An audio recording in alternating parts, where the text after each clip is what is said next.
Welcome to the Eclectic Gamers Podcast. Today is Sunday, July 6th. This is episode 249. I am Tony. I am Dennis. Tony, you went on an adventure. I went on an adventure. Are you going to tell us about the adventure? I will. Yeah, okay. I didn't think it was enough to throw in like a whole new tabletop section. I just thought I'd cover it here. Well, I will note before you cover it though that speaking of new, we have several new Patreon members. I guess people wanted to hear about the horror movie discussion. So I just wanted to say welcome to Eric C, Don G, Jeb G, and Fat Slapper. Fat Slapper. They picked their names. Beautiful. I love it. We appreciate you support. And Kaz on our Patreon asked if we would cover comedy movies, and Tony and I talked about it ahead of time. So we will record a comedy one after this. Who knows how long it'll be, but we'll throw that up for the Patreon members. Patreon.com/eclectic_gamers. Any price tier, it's as low as $1 a month. We'll get you access to that. But obviously it won't be pinball or game related. It will just be about movies. Right. But you have something game related, not video game related, but tabletop related. Yeah. I went to CantCon, which is a local gaming convention here in the Kansas City area that takes place in the summer. Kansas City has three big conventions. One's in the spring, one's in the summer, one's in the fall. CantCon's the only one I've ever really gone to, though. I think I might go to the one in the fall this year if I can get a chance. It's in mid-November. Lots of games, lots of stuff going on.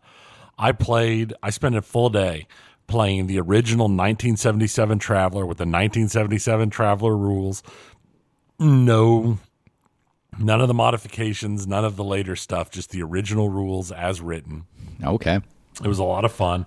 For those of you who don't know about the old Traveler, it has this, I really like it, character creation system where you kind of decide your character's background, and it's not necessarily fun to put your character's background together because there's a bunch of different rules and a bunch of different roles you have to make, and it's basically you sitting there looking at a bunch of tables and rolling on tables while you get your character's background assembled.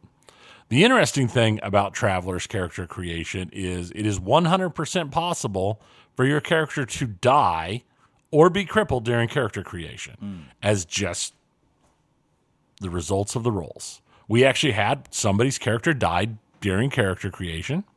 Wow. We had another person's character be pretty severely injured during character creation. And they just kind of have to live with it. Like with the character who died, he had to roll up a whole new character. So, but our DM had set up a thing to make it a bit more interesting than us just staring and rolling it on tables. Is he built a kind of board, so it was more like a board game as we would roll around on the board game. So he had all the important information from the tables in front of him, but we were more like rolling and moving on a board. Like it was doing a board game, just to make it more interesting. But that ended up being a really fun game. It's one of those things that there was some. I'm not going to go too deep into it. There was some fun stuff. The GM put together an amazing game that we had a lot of fun with, and was evil. Because it was very, since Traveler is a very sci-fi oriented thing, unlike D&D or something like that, we had a computer hacker. I wasn't the hacker; I was a pilot, but we had a computer hacker, and every time he would hack into the system of this place we were infiltrating to complete our mission, the GM would put out a map for us to look at and to plan around while we were hacked in, and then he would take the map away every single time as soon as we were done looking at the map or done hacking. It wasn't something that just stayed in play. And it took a few rounds of us hacking and doing this and that to realize the frickin' map was changing. He had 9 maps, and they all had slightly different layouts and slightly different pathing. And it turned out we found some things that weren't on the maps, like some hallways and rooms that weren't on the maps, because We were fighting an AI. So every time we hacked in, the AI was just converting and changing the map so that we couldn't actually get to where the AI was. Oh. So it was a lot of fun. And once we realized that, it's like, oh no. So we like started sitting there with our notepads, like scratching out our own maps, trying to figure out what is and isn't there, and or what does and doesn't work. And every time we'd see a new map pop up, it's like comparing it and trying to figure things. It was good. It was a lot of fun. And because we were in an area where like everybody was in suits because of that. Like the AI was like tapping into our comm system and sending random messages to different people saying, this person's going to kill you. And all sorts of stuff like that. So, don't trust this person. They're working for this other's group. And yeah, it was a lot of fun. We had a ton of fun. I also played in a Dungeons and Dragons Spelljammers game. It was an Adventurers League Spelljammers game. And, it was basically Top Gun Maverick. Like there was a super weapon and we were flying like 2-man little spelljammers to go and destroy, like clear the path so the groups behind us could come through to like destroy the super weapon and all of that stuff. It's like, trench run, the whole 9 yards. It was hilarious because my character is a gnomish artificer, armorer, because he was severely injured working as just a regular artificer when he was young with his family in an accident and like had lost his legs and arms and stuff. So he became an armorer because that lets you create a suit of armor that regenerates you like prosthetic arms and legs and stuff. But what it amounted to is I was a little gnome guy sitting in the pilot seat because I had really high intelligence of this like super fighter while I'm basically like puffing away on my pipe and we're flying combat through through a canyon and we're yelling out random stuff. Like we were rolling into combat. We were like the number 2 fighter. Like the first fighter had to clear the way and like mark the target, and then we were the second fighter, so we had to go through and like open it up so like the third fighter could get in, and then the fourth one could try and get the final shots in. So as we're clearing the way as we enter the canyon, I'm just like, we're in the pipe. 5 by 5. And we're just, it's just like every cheesy, like when we launched into the when we started it, they had a big touchscreen monitor laying on the tabletop that they were popping stuff up and music and video scenes and stuff. So when the actual launch sequence started, they hit they did like old 1978 Battlestar Galactica launch sequence where you get the Battlestar Galactica original series music going, and then the sounds as everybody starts launching out the tubes. It was great.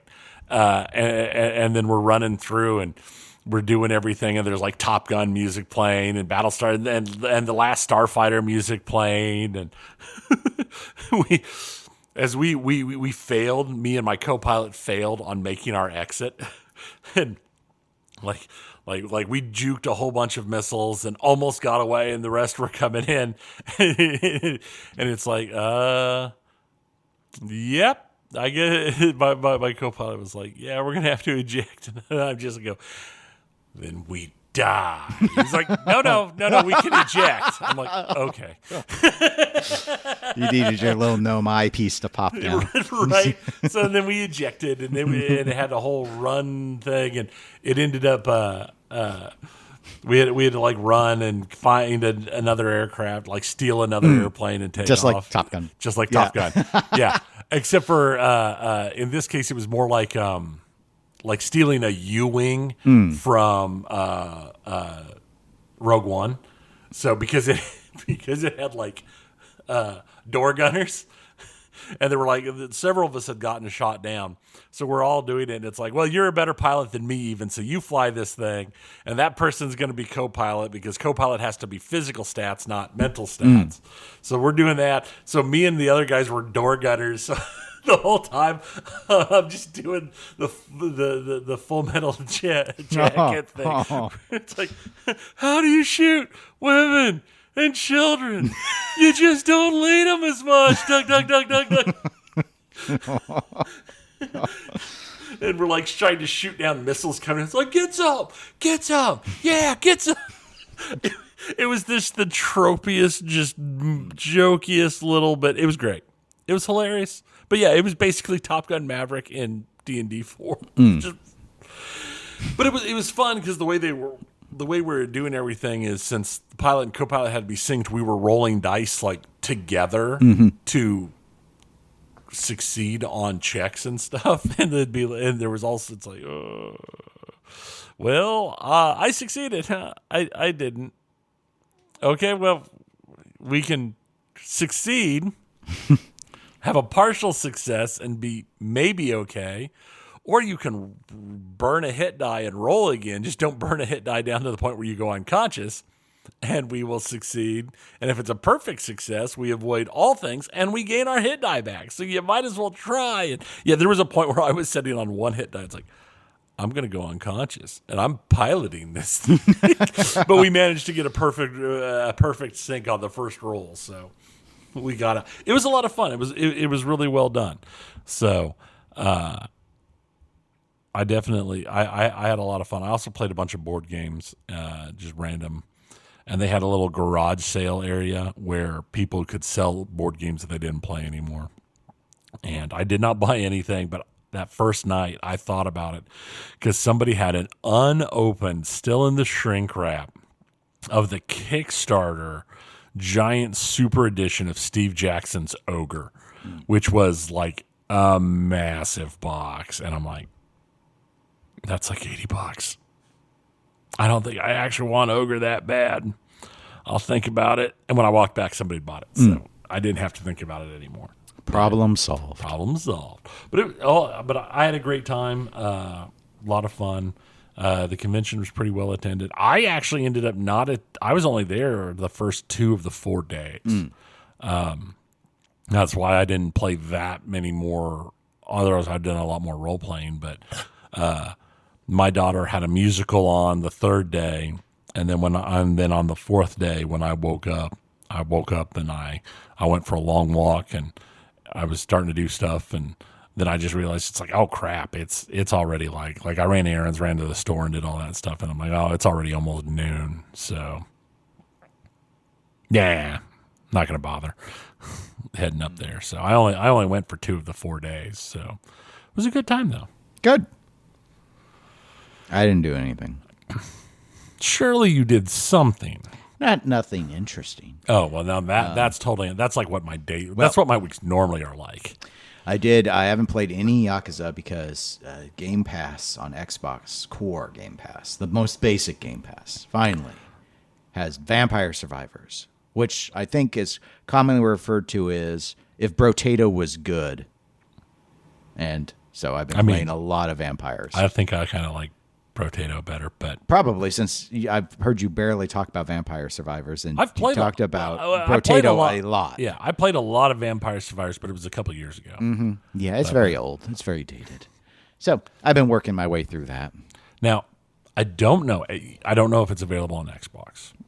Who knows? You can look, but I have started playing a new game called Tactical Breach Wizards. That sounds like a Steam game. It was a Steam game. Okay. But it's a like turn-based thing where you're wizards, and you basically like you're a wizard strike team, and you break into a room and have to take out the enemies and complete your objectives to break into another room. It's got a great fun storyline, and it's just a fun thing because one of your wizards is like he can see into the future. So if you break in and you there's a whole 4C phase, and if things go wrong, you can back time up and start over. Okay. I've played some games where you have that kind of reversibility to adjust, and that's the big gameplay mechanic.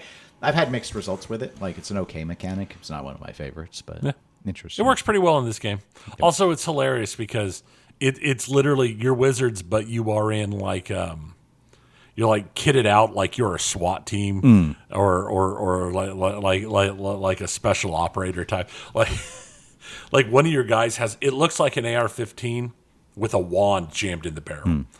It's an assault staff. This is so stupid.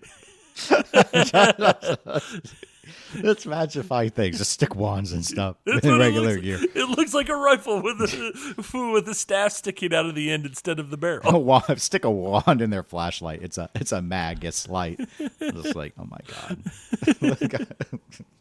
Don't ever play that again. So okay. Well, let's go ahead and jump to the pinball segment, I guess. The game is fun. Okay, I believe you. We have a new reveal, kind of, to cover. So there's stuff. We won't spend much time on it. So Stern revealed their Jaws 50th anniversary premium.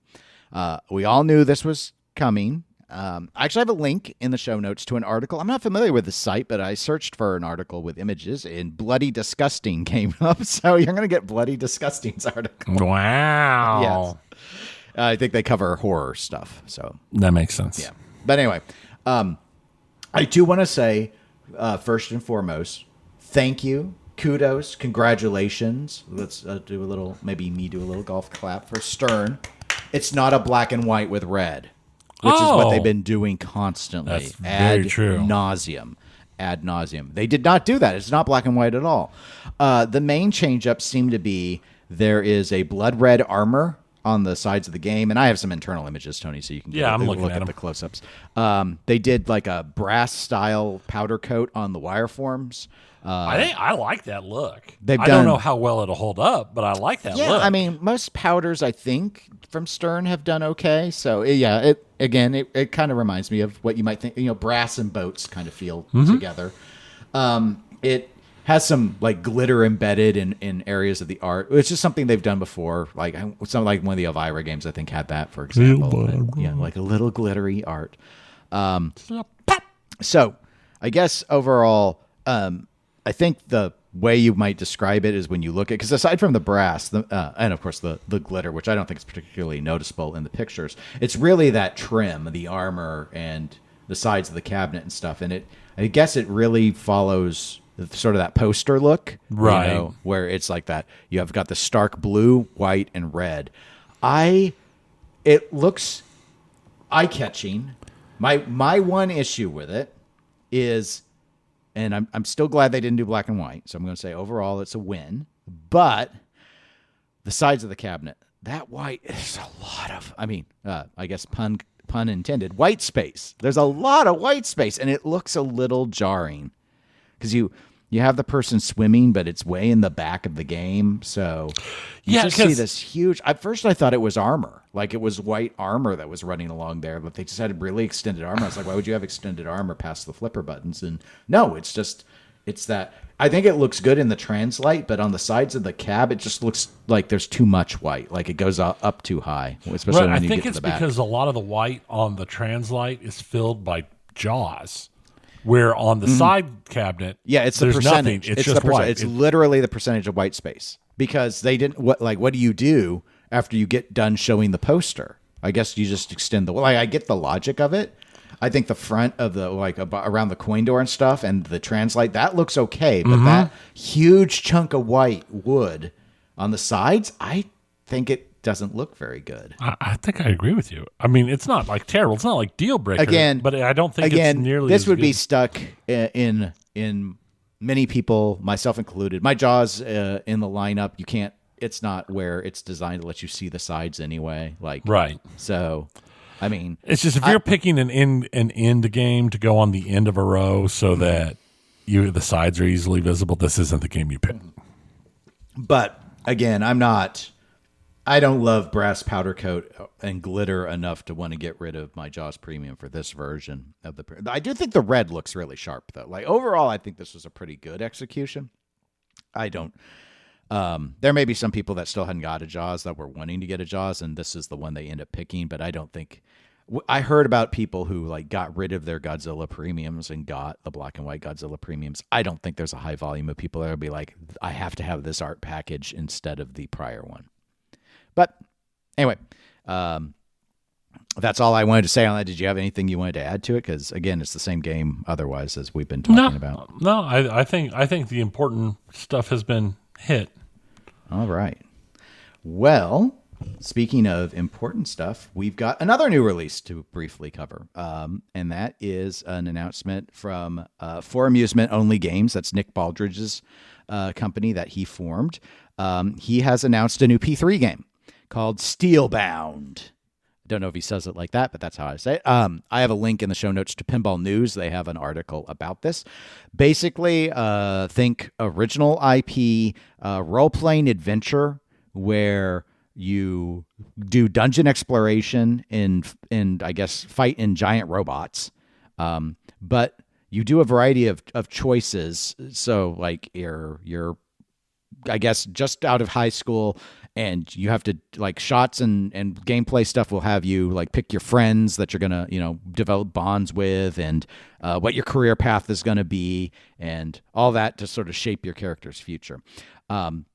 Some of the gameplay elements, dungeons that are used in the game are procedurally generated. I think Nick's done some procedural generation in his game work before.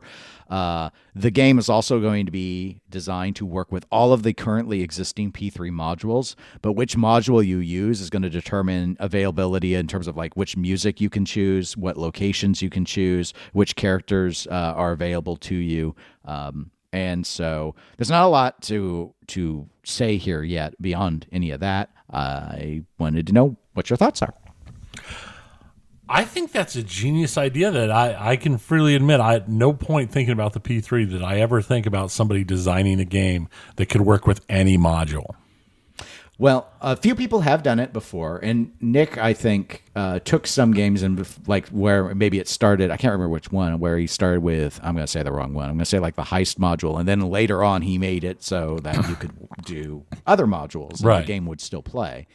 But yeah, the idea where it reminds me of those. What were those, like Meebos or Meebo? What were they? Where you could have like figures and you put them on a thing and it would unlock. Oh, yeah, the Amiibos. Yeah, for the Nintendo That's what stuff. it kind of reminds me of, is like the play fields are, I mean, not in the same way in that, like, you don't plug in the heist play field in, well, maybe you do, but I'm assuming you don't plug that in and then, like, permanently unlock a character that you could then play on the Lexi Lightspeed play field. But the idea that what's available to you is different depending which module you end up using is a very interesting idea versus just kind of trying to accommodate the gameplay across multiple layouts. Right. I guess is what I'm saying. So that is curious. This reminds me of kind of a blend of concepts that I'd say we're familiar with from the video game side. Obviously, giant robots fighting things. Always good. It's a popular, more, you'd think it'd be more it's more popular in anime than it is in video games. But the video games that let you be in mechs are usually, they've got their fans. Let's put it that way. They've got their fans. There's occasional fans who like playing mech games. Who would know? I don't know. Have you ever heard of a mech? What's a mech game that you can maybe think of, Tony? Because the listeners might be struggling. I don't know. What's that? Isn't that new one just come out? Mecha Break or something like that? It might be that. Also, isn't there one that involves a lot of tech that fights? There is like Armored Core or something like that. I mean, that's a core one, sure, but there's this one where it's not. It's not about winning the war. It's about winning. I think winning a battle. I think it's about. Yeah. You might not win the war, but you could win a battle. You could win the battle. You could definitely win the battle. I think there's one themed around that. Yeah, also. It's like some sort of BattleTech thing. Yeah, something. I don't know. Anyway, it's a space that you. I don't even look at my hours anymore. I can't imagine how high they are. Hopefully, the listeners aren't completely confused, because I don't know how much more obvious these hints could be. So anyway, there you go. Now there's a pinball coming out that will let you get your mech needs met. There are not very many mech-themed pinball machines. There are not. So a game centered around that. The one part I don't fully understand yet is like the future path, like picking, like again, like that Spelljammer aspect. You're going and you're building your character. This post high school what are the bonds going to do, or what are the what's this career path have to do with the pimp? Like, I don't know any of that yet. So that's the part that I don't know. It'll be interesting to see how it fleshes out your character and helps generate what do you like buy-in or attachment with the character. Yeah, I'm curious if it's like going to be like bonus aspects. I wonder on balance, like, is there going to be one friend that's like, oh, this is the best friend to have if you want to get through this game? I mean, sort of thing. Everybody has a best friend to have. Sure. But kind of like I'm thinking of like with Pirates, when Pirates from JJP came out and you had like those 22 characters. Right. And there were like 6 that were good and the other ones were like, nobody plays these characters. Right. Sort of thing. I don't know. But anyway, it's very interesting. So nothing like the games where when you're at tournament play, you see someone pick a character, you just go, I win because they picked wrong. There was one time when Game of Thrones was at 403 Club and I played, I don't remember, it was like Baratheon or something, and I set the Baratheon high score because no one touches that. No one, whatever family I took, no one touches it because it's like not the right way to play that game. Right. But I was just in warm up time, and I was like, I'm going to play this. I've never played this family, and everyone says don't, so I'm going to. Right. And it's like, no, it was terrible. But I got on one of the high scoreboards because everyone knew it was terrible. Right. So, speaking of things that aren't a surprise, I have a link to an article in Nap Arcade, which covers several things, but it covers this as well, so I wanted to include it. I mean, hold on to your shocked emotions, Tony, your surprised Pikachu face. Keep it contained, because reports have come in that Chicago Gaming Company has missed their self-imposed expectation that the Cactus Canyon expansion kits would ship in June. They did not ship them in June. Purportedly, per Nap, they are now hoping to get them shipped by the end of this month, July 2025. Tony, remember this announcement in 21 when the whole Cactus Canyon thing started? No, I swear no one, and nor would I expect them to. No one with CGC listens to like any shows I ever am on, because all I feel like I do anymore when this company comes up is whine about how terrible they are at building anything at speed. Their quality is well respected. Yes. Their game choices are well respected. Their prices are actually seen as quite reasonable by people. But wow, do they come across as completely unconcerned with anybody's timeline, including their own. Mm-hmm. And I remain amazed at how, because honestly, it feels disrespectful, but I mean, I guess this is pinball. It's a joke. I know collectors who have every CGC remake, and they will say, yeah, I always expect like to wait 2 years, and it pisses me off, but I love their games, so they buy them anyway. Yeah. I mean, it is what it is, but there you go. If you guys were hoping for your expansion kit, maybe you'll get it in a few weeks. We will have to wait and see. Last item for the pinball section, because even though we had some announcements, there wasn't a lot to show. Not that we can show anything, because we're a verbal medium. We did have a discussion topic come in from Sean L. So Sean wrote in and said, "Not sure this is worthy of discussion, but being in the hobby for well over a decade now, I have moved and bought mini games. My question is, when are you a collector versus being a pinball player? Consider this. I have 7 games in my house. There are weeks that pass where I won't play Lord of the Rings or Godzilla, just because there are several other choices. I put lots of plays on my games, so I'm not someone who sells a game with 30 plays on it. At what number of pins are you a collector versus a player, or is it more about how many times you play the games? Are there games in your collection that just don't get played much? If so, why keep them? Thanks, Sean." Well, thank you, Sean. Tony, collector, player, these terms, they're not defined anywhere per se. How would you answer Sean's question? What are your thoughts? 1, if you own a game, you're a collector. If you're a player, you go places to play it, to play a variety of changing games and a variety of adjustments.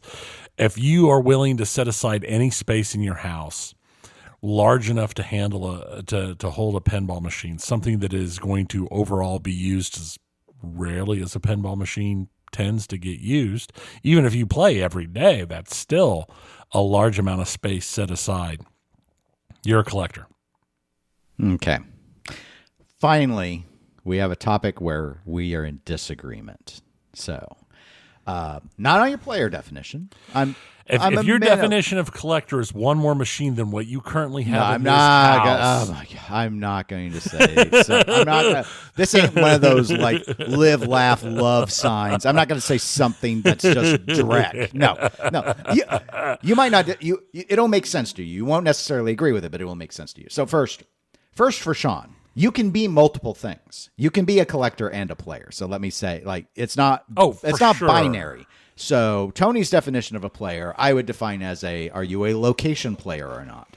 If you own a game or games and play them, you are a player. If you go on location and play, you are a player. If you play pinball, you are a pinball player. It doesn't matter how often you play. I would just say that if you, with some degree of regularity, play, and it can be a once a year thing, you'll be like, no, I go to one guy's, casual tournament once a year and play. You're a player. You're a player. You might be a casual player. Play is going to play. You might be a casual player. You might be a consistent player, whatever, but you're a player. So that, Sean, that you play your games means you were definitely a player by definition. Are you a collector? I do not believe it is possible to have a collection of one. So I have to disagree that if you own one, I'm not a car collector because I own a Toyota Corolla. I'm not. I'm not. I'll let you finish. Okay. I own a bicycle. I don't collect bikes.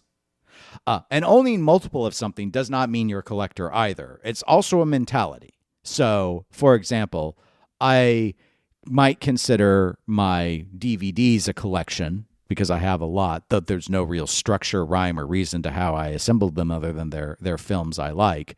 I have a lot of cups in my kitchen. I'm not a cup collector. So it's not just numeric. There has to be intent behind it. Because of that, because you must have multiple of something to collect, in my view, you'd have to have at least two. And then you could call yourself a collector. Is two enough? In my headcanon, it always has been. I will say one of my other hobbies, as I've mentioned multiple times on the show, is wristwatches. There is a content creator in that space who has really emphasized that in his view, you must have at least three of something to be a true collector. At that point, you're showing that you're doing curation and there's thought behind a strategy of like there's some theme or something that you're able to express, and it would take at least three to achieve that. I don't personally subscribe to that, but I do agree it is impossible. There is no such thing as a one-watch collection. There's no such thing as a one pinball collection. You have one of something. You can't have one of something, and you didn't collect anything because you've only got one. And like anyone can have one of something. That's not a collection. So that's my view. So he's a collector as well because he has more than two games. He has two or more games. That's how I do it. I can see that. I think that the reason that you can have a collection be considered a collector of one is because unlike a car or plates or cups, this is something that does not have a more mundane use, and it does not have a secondary use. I mean, I would consider myself a collector of mugs because I have a whole bunch of mugs that have different things on them that I like, and several of them set on a shelf and aren't actually typically used. But even if I had just one, because it had secondary uses, I don't know that it would count as a collection. But a pinball machine is a singular thing with a single use case. It's not like a car. I mean, or a bicycle that you could be used for commuting or health reasons, or just because you enjoy riding bicycles. I do agree with you on something that has secondary uses that are probably primary over whatever the point of the collection type thing would be. You would need multiple.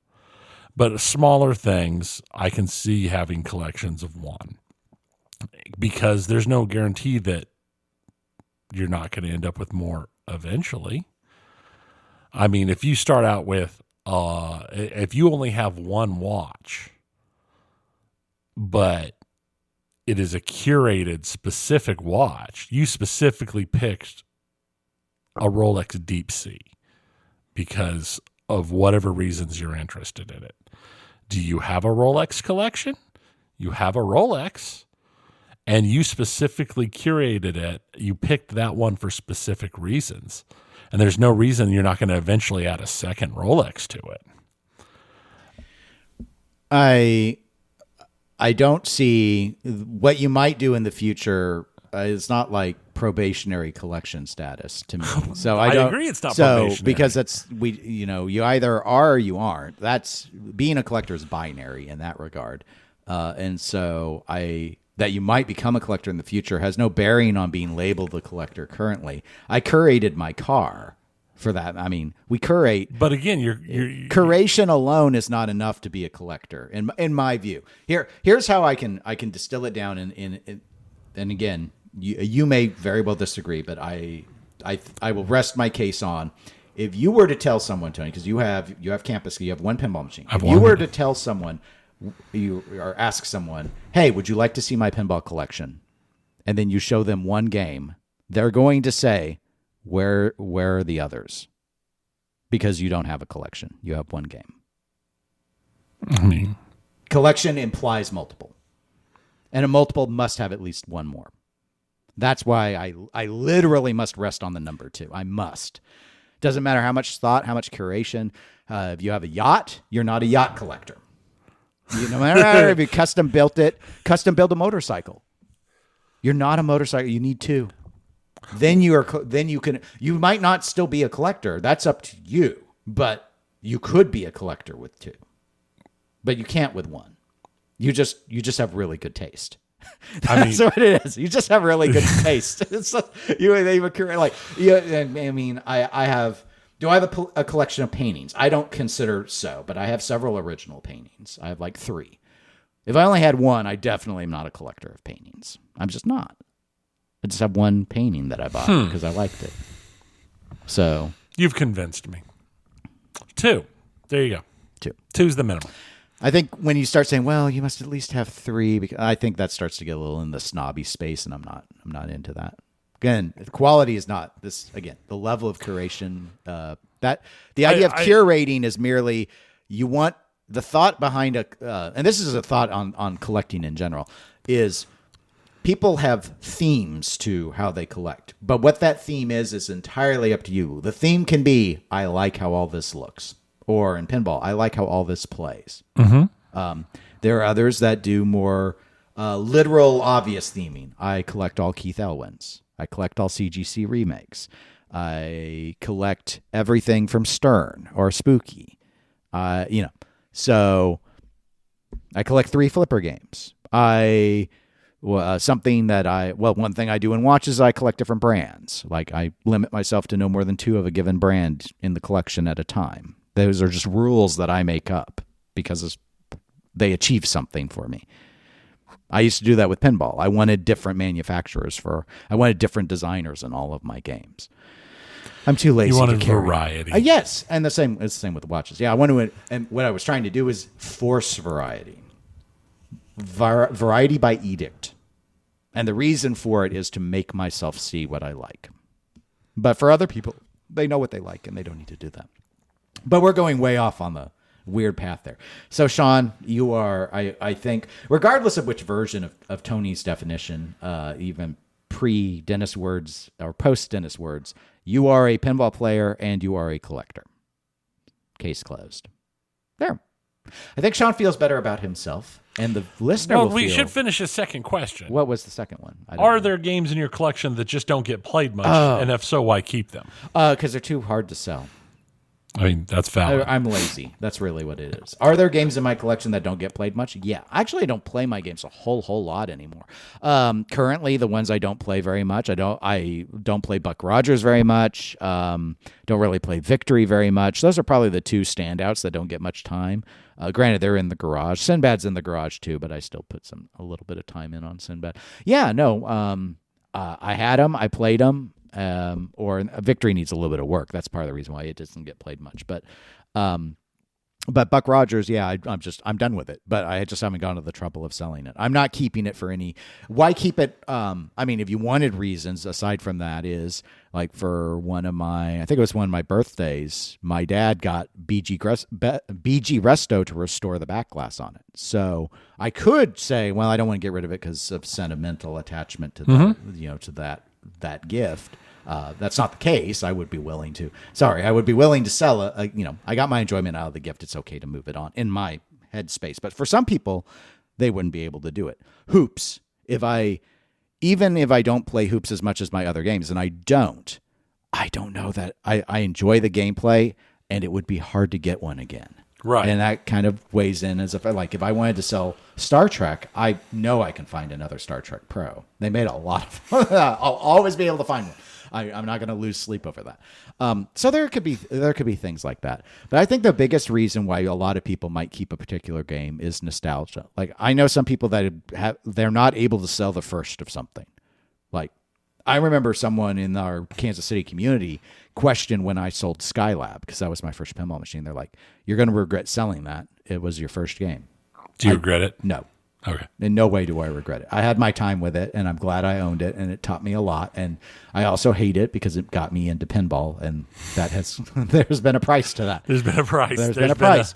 But no. I actually generally, again, everyone's personality is different. Like I know people, well, like Zach, many that I do the pinball show with, especially back before he was a distributor. But now it kind of makes business sense. But even before then, he's brought back in games that he used to own. To me, that is a foreign idea.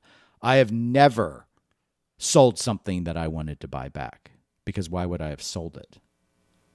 You see, I'm not saying I couldn't have it happen, like I made a mistake or desperation. Maybe it's like, all right, I need to raise money quickly. Like I could see scenarios, but I mean like people who literally sell a game and then they go, I wish I had that game back. I've known people who've done it repeatedly, like people who've owned Lord of the Rings 4 times. That's crazy. And I'm just like, just keep it, bro. Come on. Just to me, keep it, brah. Come on, dude. Come on. What are you doing? Find a way to keep it. You clearly always want it. But for some people, they don't mind it because they can get it so easily. It's like, why would I have it take up space if I can get it again later? They just see it in a completely different light.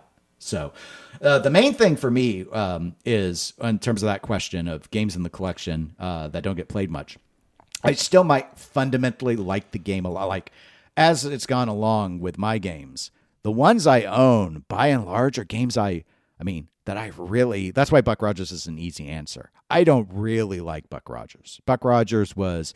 I had an arcade game. There was a local guy selling Buck Rogers. It was... I got it on a lark. We traded. I gave him Millipede. He gave me Buck Rogers. And it's like, cool. And let me experience a new game I had probably never played before at the time. But these other games, like Walking Dead, Star Trek, Godzilla... I like these games. So even if I'm not playing them, do I like John Wick more than those games? Absolutely not. So why would I let a game I like go for a game I don't like as much? And as the collection has been curated down to things I really like, winning a spot is a lot harder. There are a lot of collectors that they want new stuff and they bring in all the new stuff or a lot of the new stuff. I am not like that. You gotta fight to get a spot in the lineup at this point. Or Zach sends you a game, but he tries to send me things that I like. So, well, that's good. It's very generous. But that's part of the problem. I wouldn't have too many games if that wasn't the issue. I'm not going to complain because that's a stupid thing to whine about. But yeah, I have. Maybe he would like to buy my Buck Rogers. Zach, let me know if you need a Buck Rogers in your life. I'll let you have my little glow ball or whatever I put in it that plays faster than the regular steel ball. I didn't buy a ceramic ball because I'm really cheap, which won't in no way surprise him. But I use like one of those, some other style of ball, like I don't think it's a literal glow ball like in Viper Night Driving. Right. But it's like the same weight. So anyway, it does play a lot better with that ball though. Really? Yeah. Nice. Yeah, because that game is slow. That game is so slow. Yeah, and for me, I've only got the one game, and it was a Grail. So I don't play it constantly, but I have no plans on it exiting my collection of one. Your collection of one. I don't have any plans of it exiting my ownership. Let's go with that. Maybe someday I will be somewhere in a location where I can have more than one machine, and I could consider getting something else. If you just clear out that 5-mile desk, you could have an arcade. Except for if I cleared that out, I'd have to. I'd have other things that would probably be of more use because, again, it's like eating unhealthy foods. Pinball is a sometimes thing where there are other more useful, more often used items that would be better in that same amount of open space. Yeah, it's a struggle. It's all a struggle. Are video games a struggle, Tony? Oh my gosh, how much of a struggle are video games? Part of it's not going to be a huge struggle because starting today in like 2 hours, Summer Games Done Quick starts. Oh, yeah.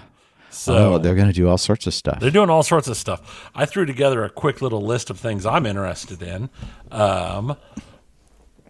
This evening, they're doing glitchless all bosses Sekiro run. I'm still mad that I own that game. I hate it so much. I mean, I know, but I was told it plays different than a Souls like, and it does, but just like in a worse way, right? Which I thought by default it had to be in a better way, and so I'm so disappointed. Oh, it's completely different than a Souls-like. It's much harder. Yes, that's basically what it was, and I'm angry about it. Visually, it's an incredible game. Souls games are training wheels for Sekiro. Oh, my gosh. Kind of, except they teach you the wrong things. They teach you to dodge, and then you get into Sekiro, and it's like you need to learn how to parry now. Right. But there's a dodge button. But you don't want to dodge. You'll never win if you dodge. I'm like... But in Souls, everything was about dodging. You didn't get to parry. You had to dodge everything. And sometimes you need to dodge and parry. You need to decide which attack has to be Maybe done. Elden Ring is baby's first Sekiro. Maybe I should do Elden Ring. Yeah, I'll probably hate it. I'll probably hate it. You'll hate too. it. I know you'll hate it. I will. I'm also interested, like 3 a.m. tonight, so I'll watch it on the video later. UN Squadron, a speedrun of UN Squadron, which was a game I had on Super Nintendo and I loved. It's actually based on the anime Area 88, but I remember there was a local bowling alley / ice skating rink / arcade place that we went to at one time for like a school event, like a fun trip. King Louis? Yeah. Oh. Which is like the Arts and Heritage Center. It's the Arts and Heritage Center now. Yeah. Yeah, that's it. It was King Louis. King Louis. It was a bowling alley and it was a rink as well. Right. And now it's like a museum. Yep. But they had UN Squadron Arcade there. So I remember playing it there as well as playing it on my Super Nintendo at home. So I'm interested. Monday night, they're doing a speed run of Blueprints. I'm curious. This is a new game. I'm not familiar with Blueprints. Yeah, it just came out like a month and a half ago, 2 months ago. But it is a game that is very driven by the fact that everything is completely random because you're to complete the game, you have to like find your way through a layout of the house, but the house's layout changes every day. And you kind of decide the layout of the house because you get tiles and you place down tiles every day and it starts anew while you're trying to find the specific spot in the house. And it's super randomized, so I don't know how you can speed run it. That's why I'm curious. It's like, how can you speed run something that is randomized? But we'll find out. Resident Evil 7 is going to be speed run on Tuesday night. Doom the Dark Ages, Thursday. They're going to be doing the Dark Ages. Yeah. I remember the first time I watched them run the second Doom Eternal, the first Doom game when they speed ran it, and I felt bad because the speed run of the first Doom game was under 30 minutes. And I'm like, oh my God. That was one of my favorites simply because it gave me some tech that I then used because I hadn't finished the game yet. Right. And I used it to win. the BFG pausing. Yes. Dig, dig, dig, yes. Yeah. Oh, it made it so much easier. I bet it did. They're doing Monster Hunter Wilds Lockout Bingo Friday night. And I like this specifically because I liked back in January when they did Lockout Bingo on Elden Ring. Yeah. Because the lockout bingo is where there's a bunch of set goals and you have to complete all of them, in a line, down, across, diagonal, whatever. But once a place is taken, nobody else can take it. So it's a race. It's multiple people playing, but you're also trying to strategically take things to remove the other person's ability to complete. It was a lot of fun. Friday, they're playing Final Fantasy IX, one of my favorite Final Fantasies. I've actually not played that one. Yeah, I always really liked it. I liked it a lot more than 8. And their bonus game, which they always hit the bonus games, especially the last bonus game, which is what this is Mario Kart World that's been out a month. Yes, with the cow. The cow can drive a car. It can. It's a moo cow. Yeah. I wonder, do you think they'll meet the bonus incentive to have him drive a cow? They'll meet every bonus incentive they have to meet.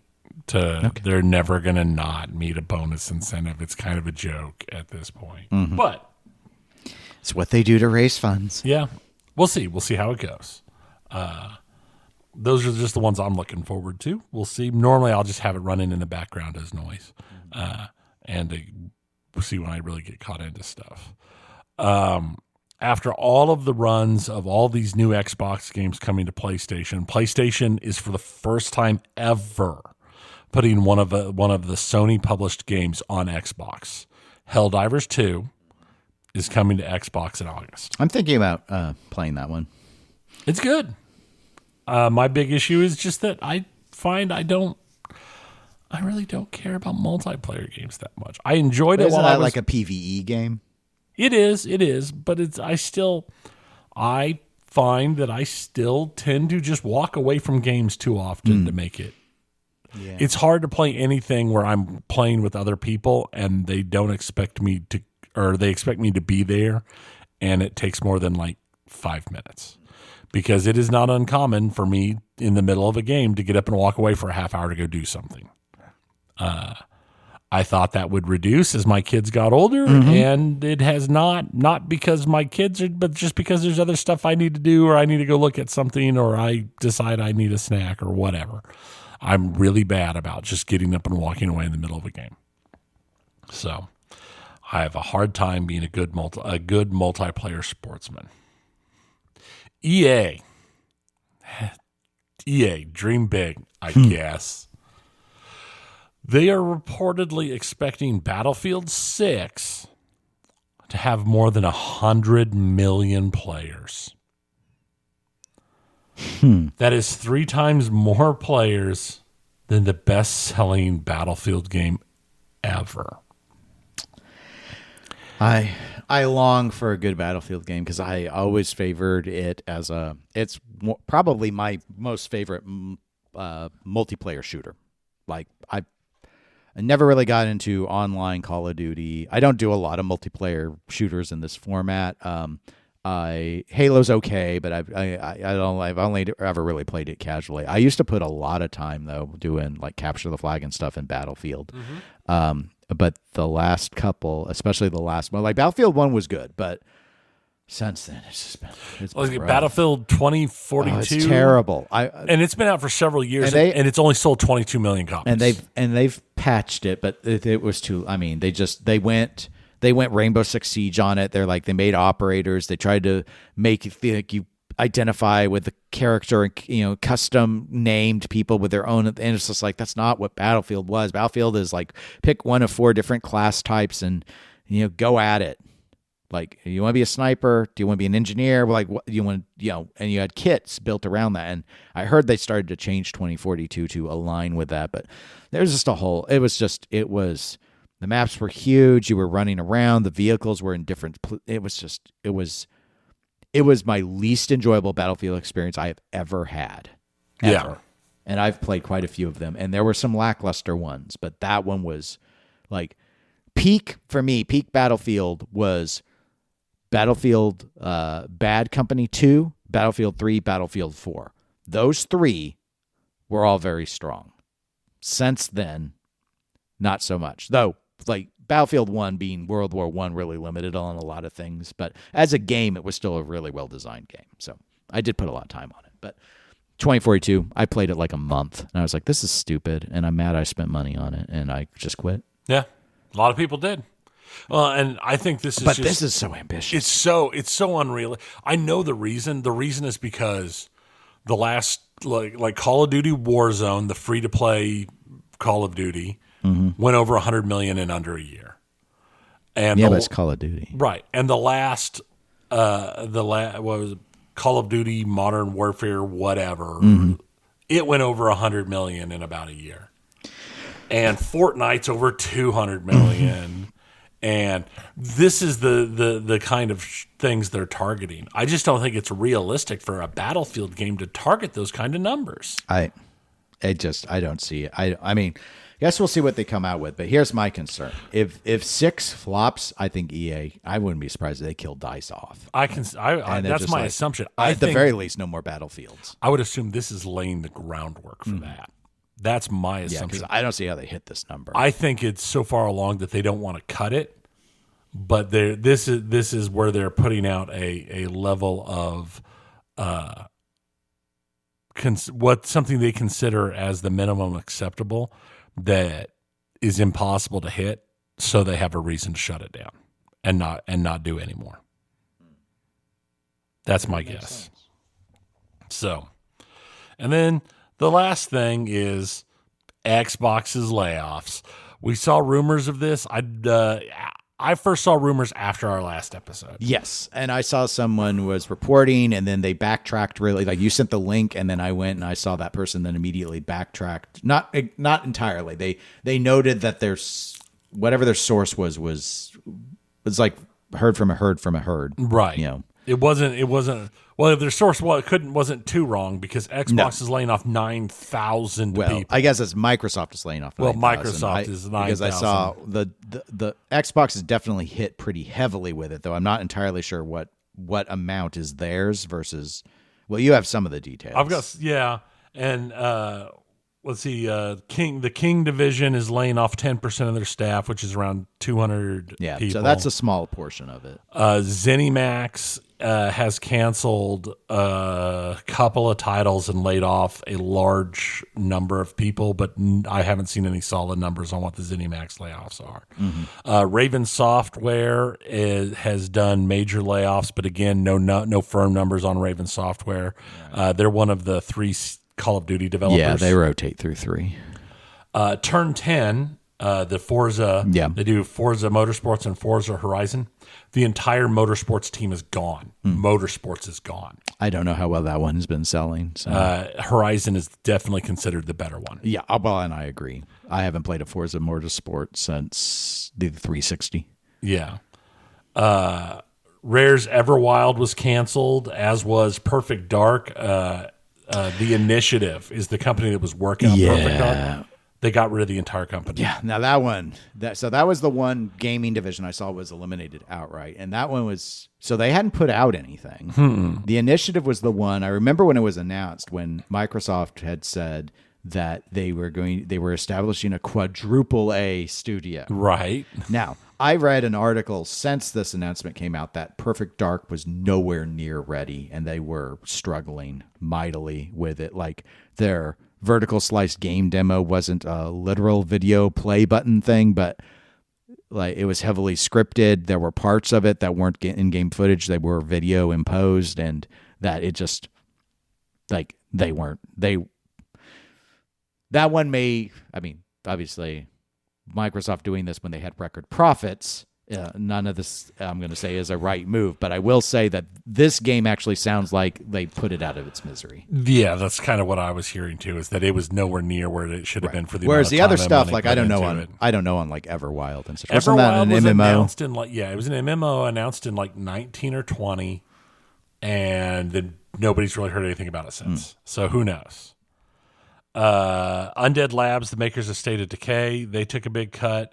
Romero Games, created by John Romero, they had its new IP ended, and all staff has reportedly been laid off. They've been completely. I hadn't heard about Romero Games.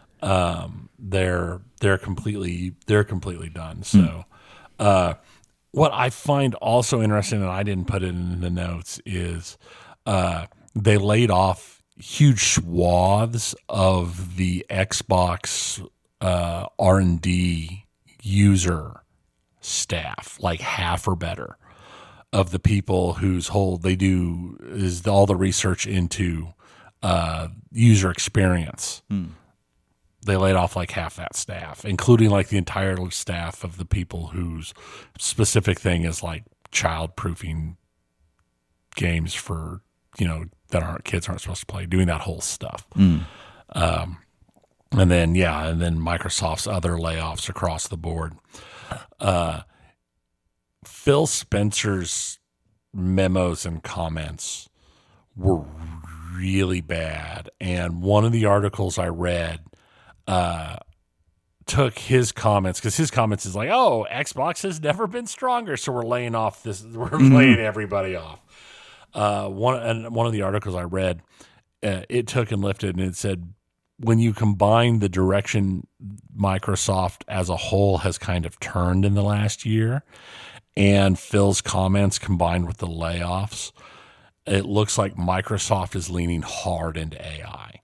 And they're dumping everybody to concentrate on AI development. Yeah, I might have seen the same article. I saw several pieces, but so we already know, because it's a publicly traded company, Microsoft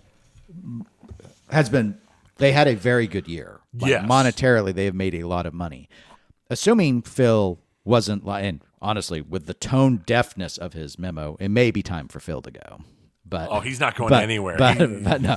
But I mean, assuming that what he said is true, and I wouldn't assume he would just lie, but assuming what he said is true, Xbox actually has done very well, that it has made money for Microsoft, and that it was their best year in their history in terms of games played and all that, and all everything else. Even though they make their money on the software, it's not been about their consoles, which we know have always been in the toilet for a long time for the last two gens.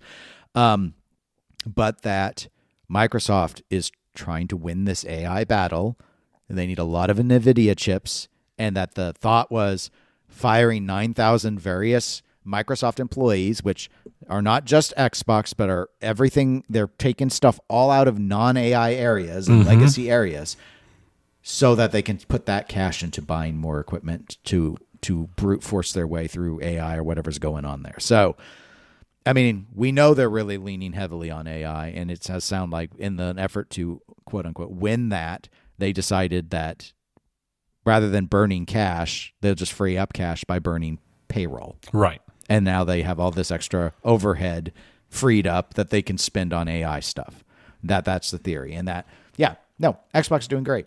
Yeah, they're doing wonderful. So they should be able to coast along just fine with some projects killed off and a whole bunch of staff gone. Yeah. And I guess we'll see. We'll see how that works out. I mean, PR-wise, they've had some rough Well, because they had already had a big purge earlier in the year. Yes, they did. This brings their total purge for the year over 15,000. One of their execs put out what might be even more tone deaf than Phil Spencer's memo, a tweet that he has since deleted. But being the internet, nothing goes away. Nothing escapes.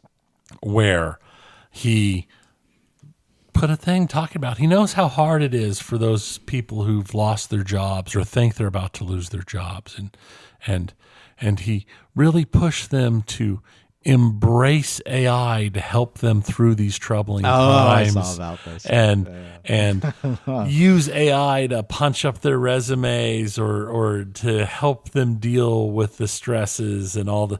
Oh, it was bad. It was Microsoft's AI. Yeah, right? It is.